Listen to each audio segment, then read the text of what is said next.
Some of the darkest true horror stories aren't famous headlines. They're the ones buried in forgotten files, where neighbors, families, and entire towns were haunted by mysteries that remain unsolved. Tonight, you'll hear 3 chilling true cases from America's past. Real people, real places, and real fear that never went away.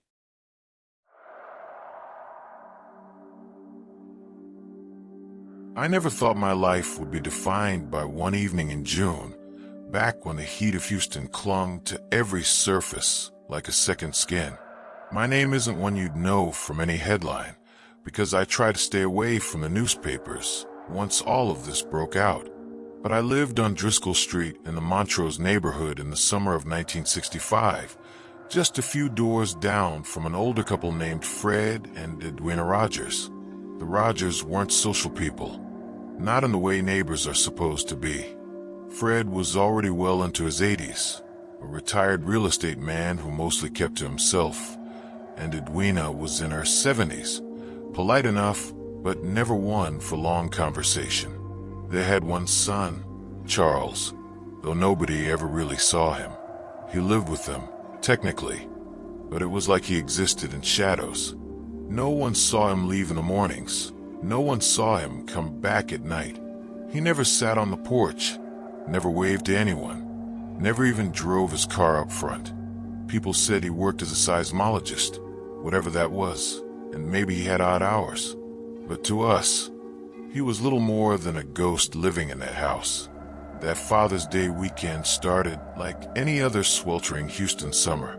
My wife and I were cooking out in the backyard, sipping sweet tea and swatting mosquitoes. But I remember she pointed out that she hadn't seen Edwina in days. I shrugged it off. After all, older folks kept to themselves.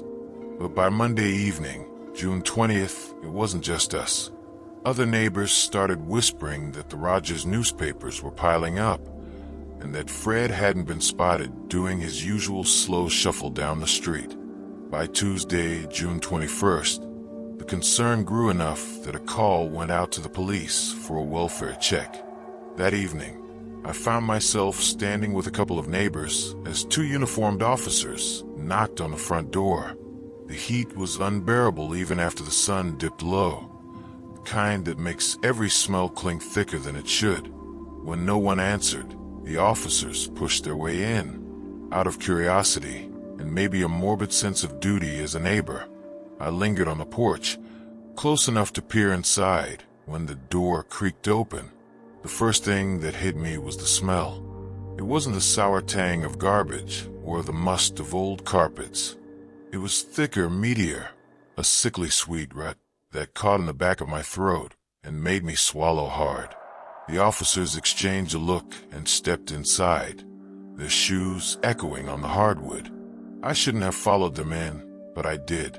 Something about that silence, broken only by the buzz of flies, pulled me further. The kitchen was ordinary at first glance, linoleum floors, an old stove, and a humming refrigerator. But the odor was stronger here, so overpowering that I pulled a handkerchief from my pocket and pressed it to my nose. One of the officers reached for the fridge handle. I remember the way the door groaned, almost reluctant, as though the house itself wanted to keep its secret sealed shut. When it swung open, I thought at first it was just meat. Wrapped packages, butcher paper stacked neatly, like someone had stocked up for the summer. But then I noticed the edges. The shapes weren't right. Some of the paper was stained through with a deep maroon, too raw, too fresh. The officer pulled back one wrapping, and I saw what looked like a human leg, pale and unmistakable. That's when I stumbled back, hand clamped over my mouth, while rising. The second officer muttered something low, but I only half heard it through the rush of blood pounding in my ears. They dug further, pulling out packages one by one, each revealing more than the last. Arms, flesh, bones, everything a human body could be, reduced to butcher's cuts and stacked inside like leftovers. And then came the heads, tucked in the vegetable crisper, as though they were nothing more than produce were Fred and Edwina. Their faces were there, though lifeless, eyes clouded, skin waxy. Edwina's hair was matted with blood. Fred's expression was frozen, as if mid-scream. It was obscene, wrong, a vision I wished I could erase, but never have. The officers ordered me out, but the images stuck with me as I stumbled into the humid night, gulping air that still reeked of death in my nostrils. The neighbors watched with wide eyes from their yards, whispers spreading like wildfire. It wasn't long before the house was swarming with more police, detectives, crime scene photographers. The story unfolded slowly, each detail darker than the last. Both Fred and Edwina had been brutally killed before their bodies were dismembered, bludgeoned, stabbed, and drained. And the primary suspect, the only one with motive and access, was their son, Charles Rogers. Charles was nowhere to be found. His car was left behind, and though the house had once been his bedroom was so meticulously cleaned out it was eerie, like he'd erased himself completely. No fingerprints, no personal items, not even dust disturbed on the dresser. It was as if he'd never lived there at all. The police searched, but Charles vanished without a trace. Some whispered he'd fled to Mexico. Others thought he'd hidden deeper in Houston, blending into the sprawl. There were rumors of his ties to the CIA, mutterings that he had been involved in things darker than anyone imagined. I didn't know what to believe, but I knew I could never forget what I'd seen. For weeks afterward, I couldn't step into my own kitchen without glancing at the refrigerator and shivering. At night, I'd wake drenched in sweat, convinced I heard the hum of that old fridge and the faint sound of a door creaking open. My wife told me I was losing myself, that I should stop dwelling on it. But how do you stop remembering something like that? Years passed, and Charles Rogers was never found. The murders of Fred and Edwina remained technically unsolved, though everyone in Houston knew who did it. They called it the Icebox Murders, as if giving it a name made it easier to speak about. For me, it was never just a headline. It was the night I stood in my neighbor's kitchen and stared into the cold, dead eyes of people I'd once waved to on the street. And it was the night I realized evil can live next door, unseen, unheard, until it decides to step out of the shadows.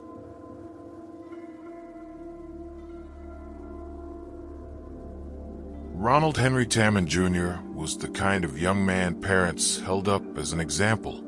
At 20 years old, he was everything a small-town Ohio boy could hope to become. He was tall, strong, and square-jawed, with the kind of face that looked like it belonged on a collegiate poster. He was a wrestler at Miami University in Oxford, Ohio, and served as a resident advisor at Fisher Hall, a dormitory that stood at the edge of campus with its long corridors and dim, echoing stairwells. The spring of 1953 was like any other in Oxford.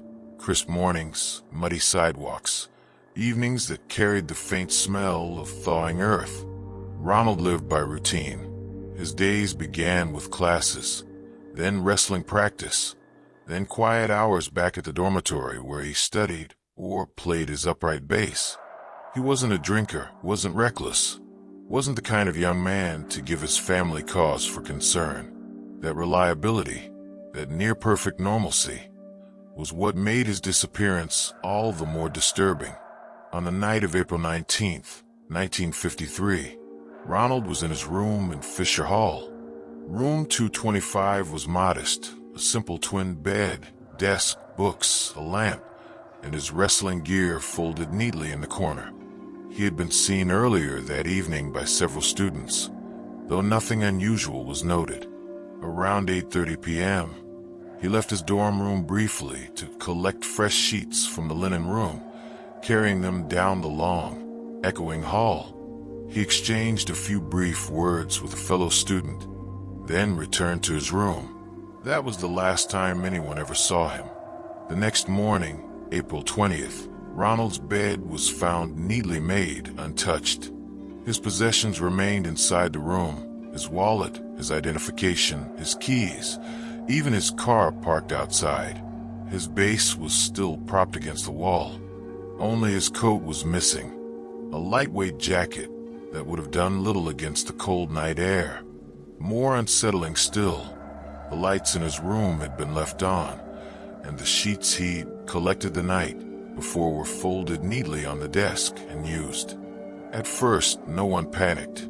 Students sometimes slipped away for a night, but by the following day, when Ronald failed to attend classes, failed to check in at Fisher Hall, and failed to contact anyone, the concern deepened. By April 21st, the local police had been called. Searches began. Volunteers combed through the wooded areas around campus. The Houston woods, thick with budding trees and muddy trails, were scoured for any sign of tracks or disturbance. Farmers' fields nearby were checked, as were back roads and rural byways. The Great Miami River was dragged, though the waters gave up no secrets. And yet, there was nothing. Not a footprint, not a scrap of clothing, not a single lead. The absence was total. In those first weeks, rumors swirled across campus like wildfire. Some believed Ronald had been struck with sudden amnesia, wandering off into the night without memory of who he was. Others whispered of mental breakdowns, secret romances, or involvement in dangerous experiments tied to the university. His fellow wrestlers shook their heads in disbelief. Ron was steady, they said.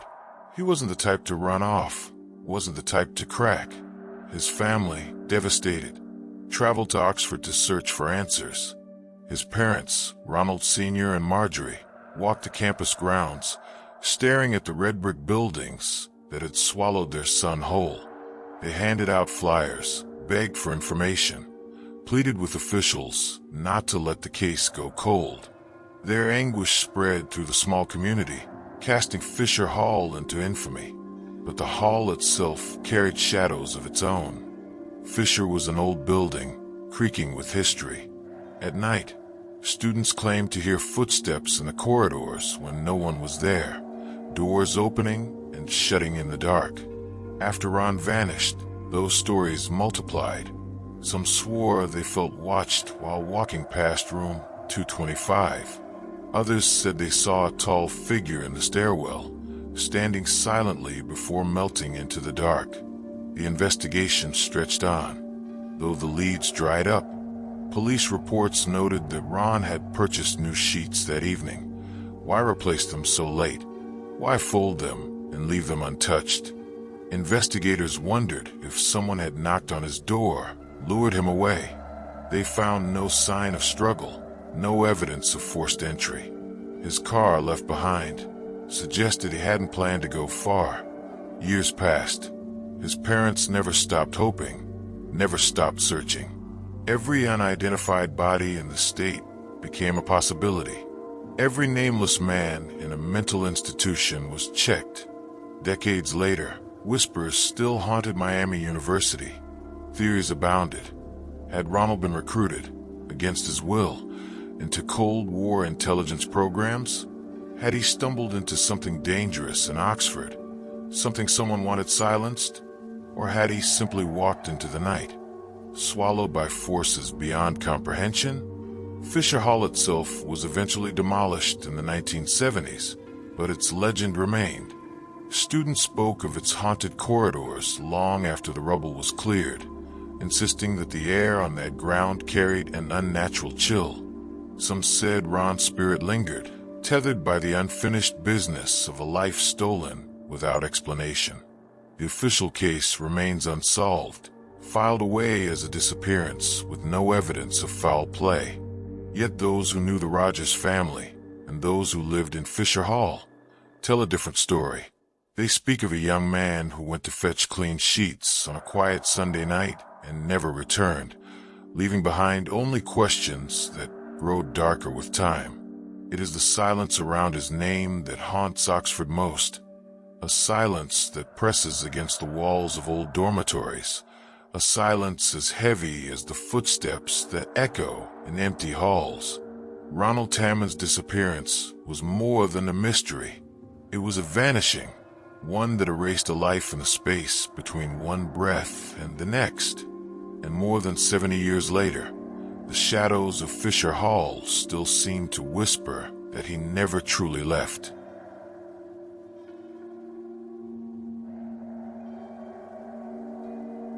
In the quiet farming town of Circleville, Ohio, life in the mid-1970s carried the steady rhythm of rural America. The town sat surrounded by flat fields and long country roads, the kind of place where people waved to one another from their porches and knew each neighbor by name. But beneath that ordinary surface, Circleville became the stage for one of the most unsettling mysteries in American history.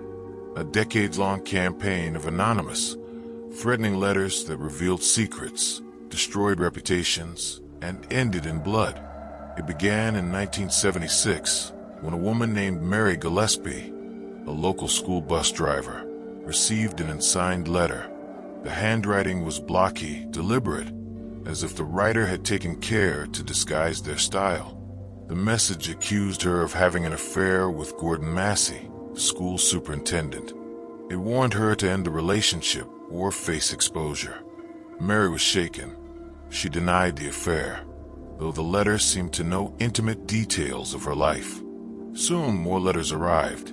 Some were delivered to her home. Others appeared mysteriously in her car. They grew increasingly hostile, laced with threats not only against Mary but also against her family. The letters claimed to watch her every move, describing places she had gone and people she had spoken to. It was as though someone lived inside her shadow, following every step. Then, the letters began to spread beyond Mary. Other residents of Circleville received them. Notes that revealed personal secrets, accusations of adultery, corruption, and criminal behavior. The writer seemed to know the private lives of nearly everyone in town, and no one felt safe. Marriages were strained, friendships broke, reputations were shattered. Fear spread across Circleville like a sickness. The anonymity made the terror worse. Anyone could be the author, a neighbor, a coworker, a relative. Suspicion poisoned the community, making every glance feel loaded with accusation. The letters were relentless, appearing without pattern, arriving when least expected, and still, the writer was never seen. In 1977, the situation turned deadly. Ron Gillespie, Mary's husband, received a phone call one evening. The details of that call remain unclear, but what is known is that Ron left his house in anger, climbed into his pickup truck, and drove off. Not long after, he was found dead. His truck had crashed into a tree, though the circumstances were suspicious. A firearm had been discharged once inside the vehicle, but the bullet was never found. Authorities ruled it an accident, but many in Circleville were convinced Ron had been lured to his death, set up by the unseen hand that had tormented the town. The letters did not stop. If anything, they grew bolder, feeding on the community's fear. In the early 1980s, Mary herself narrowly escaped death. While driving her school bus route, she spotted a strange sign posted along the road, another crude, threatening message. When she stopped to remove it, she discovered that it had been rigged with a gun designed to fire if tampered with. She survived, but the attempted murder deepened the terror-gripping Circleville. Suspicion eventually turned toward a man named Paul Freshour, Mary's former brother-in-law. Investigators claimed the gun used in the trap had once belonged to him. Freshour was arrested, tried, and convicted of attempted murder in 1983. He was sentenced to prison, and for a brief moment, Circleville breathed easier, but the relief did not last. Even with Paul Freshour behind bars, the letters continued. Some were postmarked from faraway towns, others from within Circleville itself. The prison had him under surveillance, yet new notes arrived, mocking the authorities and insisting that the wrong man had been punished. The letters taunted investigators, declaring that the truth would never be uncovered. Freshour served a decade in prison before being released. maintaining his innocence until the day he died. To this day, no one can say with certainty who wrote the Circleville letters, or why they chose to terrorize a small Ohio town for nearly 2 decades. The legacy of the letters lingers. Residents who lived through those years still shudder at the memory of pulling one from their mailbox, staring at the black block letters, feeling the chill of being watched. The letters revealed not only the secrets of Circleville, but the fragility of trust within any community. They turned friends into enemies, spouses into suspects, neighbors into potential threats. And though the official story frames Paul Freshour as the culprit, many believe the real author was never caught. Some say the writer is still out there, their identity buried under layers of deception. Others believe the letters may have been the work of more than one person, perhaps a conspiracy born from within the town itself. What is certain is that Circleville was never the same. Its quiet streets and farmhouses were stained by years of paranoia, its people left wary of one another. And somewhere in some forgotten drawer, countless yellowed sheets of paper remain. The original letters, their words frozen in time, their menace undimmed. The handwriting is still there, blocky and uneven, the product of a mind that chose to remain faceless, a mind that turned a town into its stage, and a mailbox into a weapon. And like the ink on those pages, the fear it spread has never fully faded. Thanks for listening to the end. If you'd like to support the channel, please like, share, and subscribe. We'll meet again. Until then, take care.